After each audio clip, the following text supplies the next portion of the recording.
નિશમાં ભારતના કેન્દ્રીય પૃથ્વી વિજ્ઞાન મંત્રી ડોક્ટર જીતેન્દ્ર સિંહના નેતૃત્વમાં યુએન ઓશન કોન્ફરન્સની શરૂઆત। ફ્રાન્સના નિશમાં ભારતના કેન્દ્રીય પૃથ્વી વિજ્ઞાન મંત્રી ડોક્ટર જીતેન્દ્ર સિંહના નેતૃત્વમાં યુએન ઓશન કોન્ફરન્સની શરૂઆત।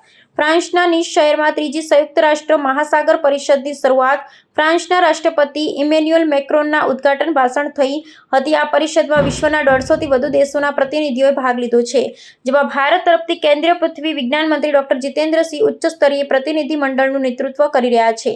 પરિષદના ઉદ્ઘાટન સત્રમાં રાષ્ટ્રપતિ મેક્રોને મહાસાગરોને બચાવવા માટે વૈશ્વિક સ્તરે સહયોગ અને સંકલિત પ્રયાસોની અપીલ કરી હતી। તેમણે જણાવ્યું કે વૈશ્વિક પડકારોનો સામનો કરવા માટે તમામ દેશો, વૈજ્ઞાનિકો અને નાગરિકોનો સહયોગ જરૂરી છે।